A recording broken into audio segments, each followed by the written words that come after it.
Commander-in-Chief General Crosby Saint. My fellow soldiers of the U.S. Army in Europe, there's no doubt that we are in the midst of exciting times in Europe. The wall has multiple holes in it. The reunification process of Germany is in full swing. The Soviets are withdrawing a portion of their forces, and talks are underway to conclude a conventional force reduction in Europe agreement. Communism truly is on the run, and we hope they'll soon leave town. Now, you and your predecessors have personally contributed to this success in gaining the upper hand in the Cold War. You have every right to be proud. These are exciting times for all of us. And for me, I'm glad to be here in Europe at this particular point in time, and I know you are also. But with all this great news, we also have some challenges which will face each of us next year. It is that challenge that I will address today. Here's the situation. We have real resource reductions facing us. But luckily, to date, we've been able to absorb the reductions. But if these anticipated budget reductions come to pass in the coming years, and the disarmament reduction talks are successful, two things will occur. First, within the next 5 years, the U.S. Army will grow smaller. Second, the U.S. Army in Europe will be smaller. Not all at once, but the process of reduction will have begun. It's against this backdrop that today I am joined by the top Army leadership of the U.S. Army component in the European Command. We have collectively decided that it's appropriate to address you directly to keep you informed about the situation as we know it. You know these commanders here with me as professional and caring. They are problem solvers. They are trainers. And so our purpose today is to respond to some of the most commonly asked questions by you. In addition, I want to assure you that your Army leadership cares, is aware of the uncertainty, and is prepared to respond to you with the facts as they come available. So without further ado, let's get to the heart of the most commonly asked questions today. Sergeant Gill, what are the soldiers asking? Well, General Saint, they certainly have a whole lot of questions, and we'll get to some of those questions. First, let me introduce the commanders that you've brought with you. First, we have the Deputy Commander-in-Chief, General John Shalikashvili, the 5th Corps Commander, General George Joulwan. We also have the 7th Corps Commander here, General Frederick Franks. Also, the commander of the 21st Theater Army Area Command, General William Flynn, and the USAREUR Command Sergeant Major, George Horvath. General, to begin the questioning, what's the plan for reducing the Army? Clearly, these reductions are coming. Well, you're correct. It probably will come, especially with regard to the budget, when you consider that and the force reductions. And the plan is that, first off, we're going to take units out as opposed to individuals. Second, we're very carefully trying to figure out what is the residual force, what does it look like, where it should be stationed, and then the sequence of events that would take place so that we can make sure that we take care of the people and as well as protect the interests of the United States. We have begun a plan. It has not been approved. And, of course, until it's approved by Washington, then actually we're going to have to wait and see what the situation, how it turns out. Now, you can't make any decision until some kind of conventional force reduction agreement has been concluded. And so I guess we're working on the problem right now, being some. Sir, what will the reductions mean to me as a soldier in USAREUR? Should I stay in the Army? I think that's a very important question, and every soldier is probably asking that about now because of what they read in the newspaper. General Joulwan, the 5th Corps Commander, has been paying a lot of attention to that because his soldiers have been asking him that question. Let's ask him.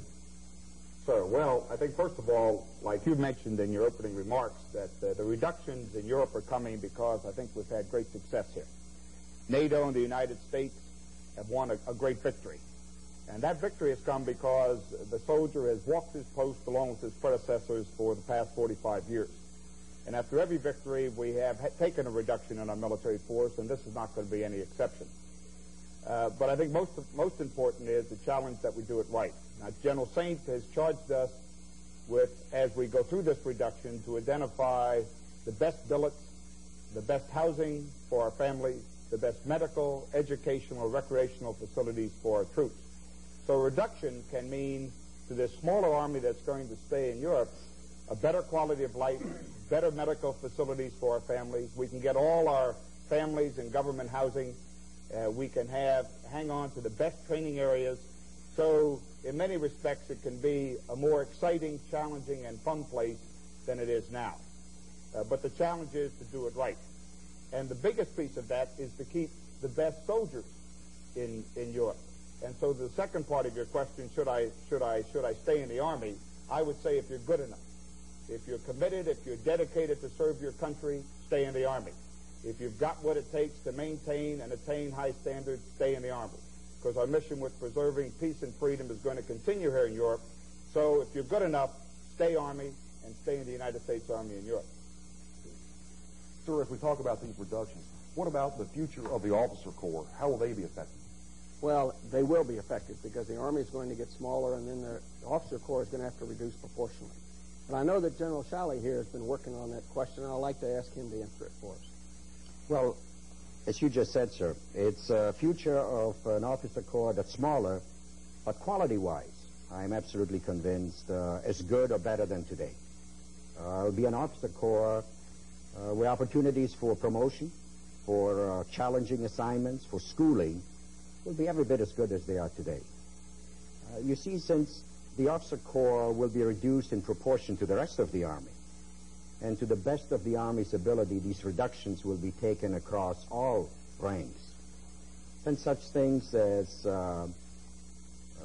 selection rates, as pin-on times, will be by and large the same as they are today, at least for the next couple of years or so.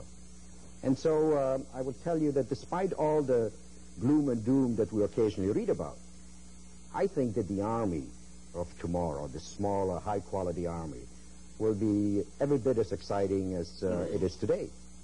And so I would certainly encourage all those top-notch officers that we have today to remain part of that Army. But I also have to say that since we're reducing the Army, that those officers who feel less competitive and less capable of dealing with the smaller, high-quality Army, that those officers probably ought to consider opportunities in civilian life. But for those who stay, I feel the future is great, because after all, where else do you have the opportunity to lead our great young soldiers? Thank you. General, how will we leave Europe? As units with our equipment, and will any soldiers be given the pink slip? Well, I think that question is something that's going to take a long time to figure out in great detail. But I'd like to hand that football to the 7th Corps Commander, General Franks, and ask him to answer it for you. I think a couple words here are operative. One is pride. We've already talked about that. Pride because there are great signs all around us that what we came over here to do, that we've been successful doing it. More enduring peace with freedom. Our conditions are happening in Eastern Europe now that will make more enduring peace with freedom in the future. I think, secondly, a sense of thanks and appreciation to our soldiers, civilians, and family members whose dedicated service, whose great sacrifices, sense of duty, readiness, have helped to, as part of NATO, to make these current conditions possible. So we will leave with a sense of pride and a sense of appreciation to our soldiers. We'll leave with, as units, as battalion units, with unit integrity. We'll leave with appropriate ceremonies to exhibit that pride and that thanks to our soldiers and to our units. The equipment will either stay here in Europe to fill current shortages or be returned to the United States. Sergeant Gill, we live as guests in a host country, and all this reduction is going to take a period of time. So we don't want to rush out and say to our good German friends, we're leaving town, see you later, alligator, that kind of thing. We've got very good relationships. We need to keep them informed, and we need to maintain the relationships that we've taken some 40 years to foster between the two countries. Now, I know that down in 7th Corps, they've been working very hard at that, and just before the show, General Franks and I were talking about that. And so I'd like to ask him to add his little perspective to that.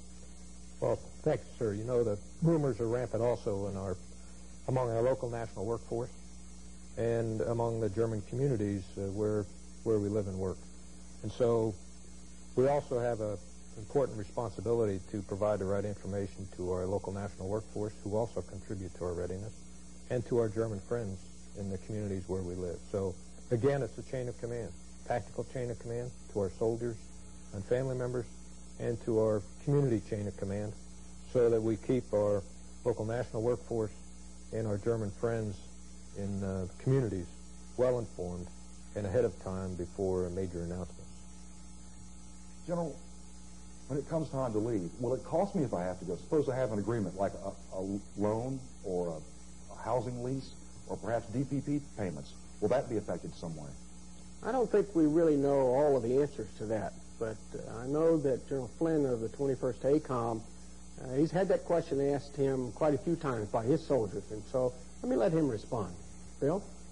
First thing I'd like to say is that we're going to take care of our soldiers in all the situations I'm going to mention. First, as far as leases that our soldiers may have downtown on the economy. We don't anticipate any of our soldiers paying any money at all out of their pocket to break these leases. The leases that have been reviewed and made at our housing referral offices and at our legal assistance offices contain a military clause. That clause indicates that you can break the lease in the event of military orders.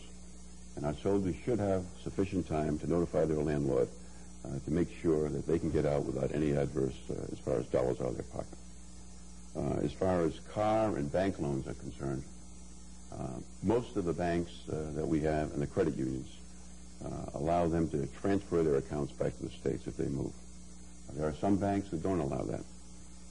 In that particular case, we would suggest that the soldier take out another loan which is transferable back to a stateside location, take that money and put that money and pay off the original loan. And the key to this is seeing the legal assistance officer, and we can take care of it. As far as the delayed payment plan or layaway plans at AFRTS, any delayed payment plan accounts with AFRTS are automatically transferable to the states.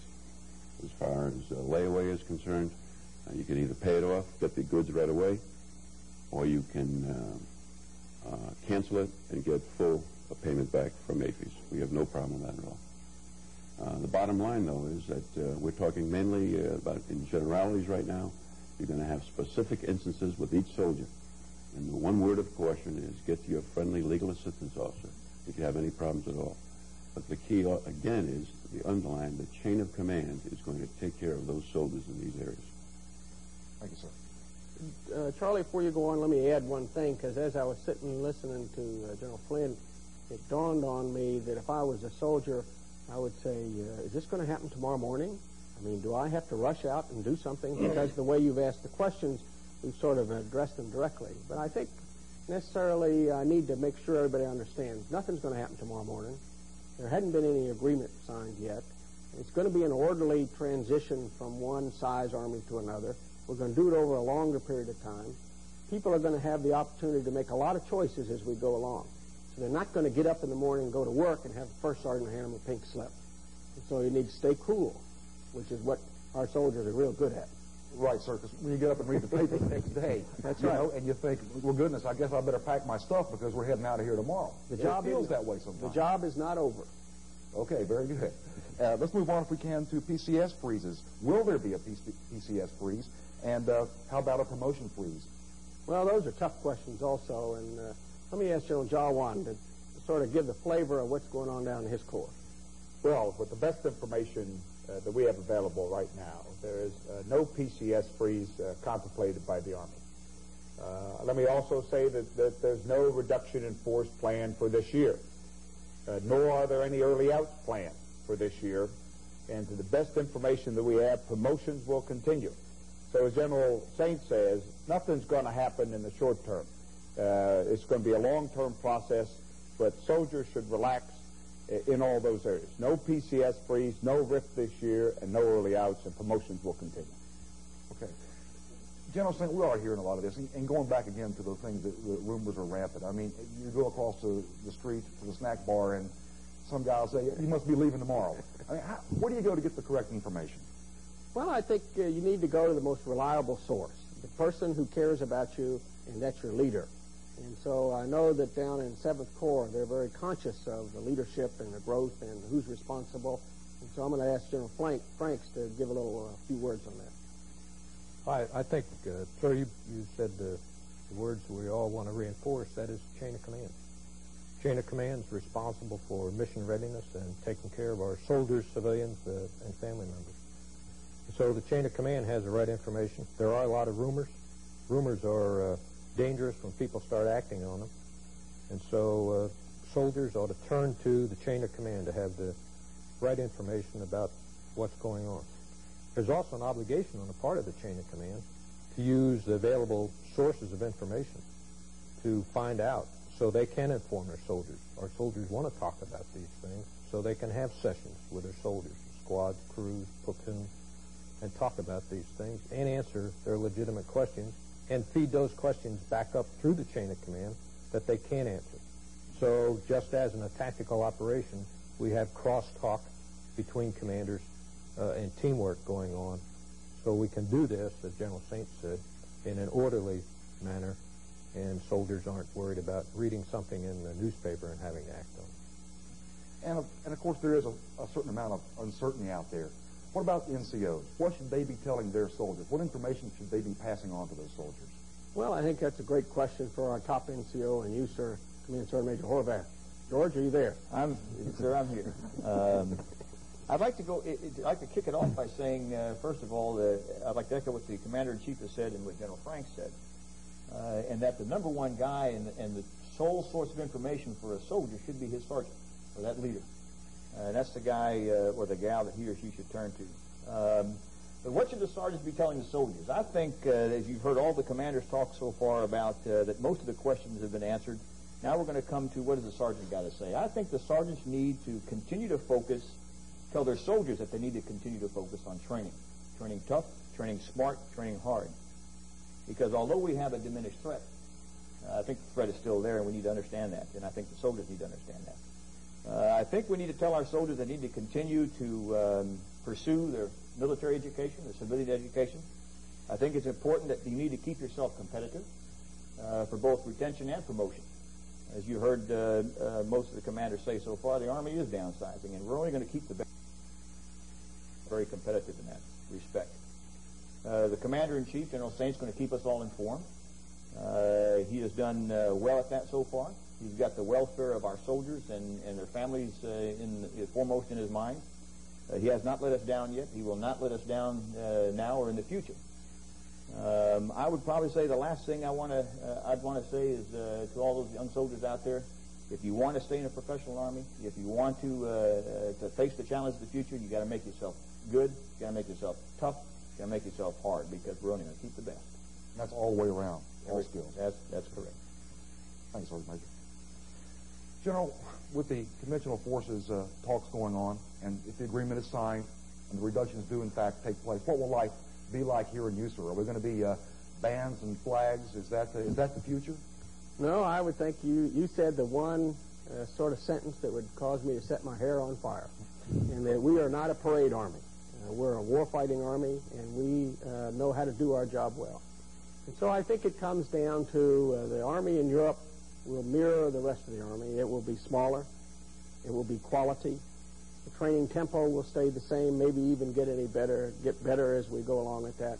It will be a modern Army, and I think it will be a lethal Army. And so those are the magic ingredients to how it's going to be in USAREUR. We will be spread out a little bit more.